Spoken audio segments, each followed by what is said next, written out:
seulement deux options. Vivre ou mourir. Mais des fois, nous agissons comme étant morts, alors que nous prétendons être vivants. Dans le livre d'Apocalypse, chapitre 3, verset 1, le Seigneur donne cet avertissement à l'église de Sardes. Il dit, écris aussi à l'ange de l'église de Sardes. Voici ce que dit celui qui a le 7 esprits de Dieu et les 7 étoiles. Je connais tes œuvres. Tu as la réputation d'être vivant, mais tu es mort. Nous ne voulons pas mourir.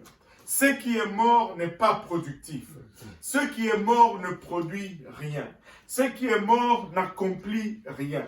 Ce qui est mort ne peut pas louer Dieu. Ce qui est mort ne peut aller nulle part. Alléluia. Nous voulons être vivants. Nous refusons de rester assis et mourir à la place où nous sommes, peu importe les circonstances et peu importe les situations. Tu es peut-être dans une situation qui t'oppresse de toutes parts, où tu ne ressens pas ni vie, ni source de vie. Peu importe la direction où tu es, laisse-moi te dire, ne reste pas assis là, ne reste pas assis à la place où tu es.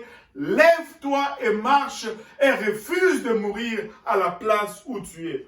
Tu veux être comme les 4 lépreux. Nous voulons être comme les 4 lépreux.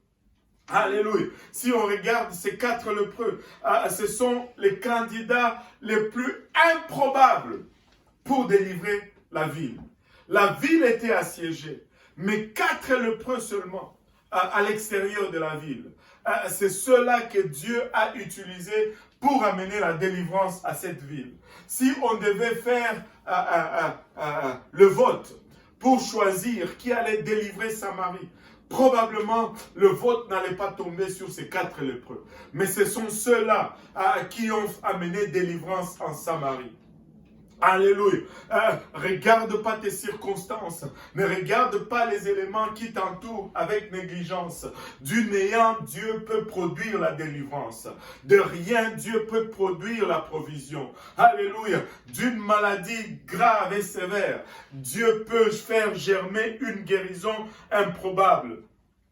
Alléluia. Et les 4 lépreux étaient assis à la porte de la ville. Et ils commencent à réfléchir un peu entre eux. Il dit, nous avons quelque choix. Nous pouvons retourner dans la ville. Mais dans la ville, il n'y a rien. Ils étaient dans le passé habitants de cette ville. Mais ils ont été mis à la porte à cause de leur lèpre. Mais aujourd'hui, les conditions étaient telles que même dans cette ville, les gens étaient en train de s'entre-manger.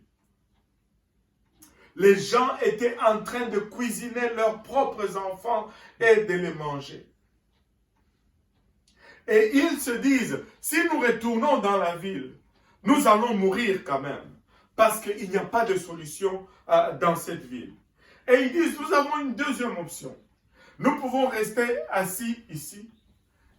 Mais si nous restons assis ici, nous allons mourir quand même. Mais il y a une troisième solution. Il y a les camps des Syriens là-bas. Eux, ils ont la nourriture. Eux, ils ont l'eau. Si nous y allons, il est fort probable, que tout le monde dise, il est fort probable. Il est fort probable que les Syriens nous attrapent et nous tuent. Mais il est fort probable aussi, peut-être pas fort probable, mais il est peu probable aussi que nous puissions y trouver quelque nourriture et que nous mangeons et que nous vivons.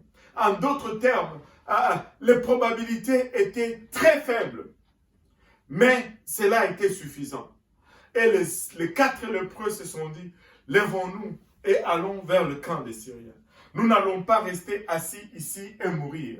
Laisse-moi dire à quelqu'un, les probabilités sont peut-être faibles, mais saisis cette probabilité. Alléluia. L'issue semble peut-être rétrécir. Mais laisse-moi te dire, de cette issue rétrécie, Dieu peut encore agir.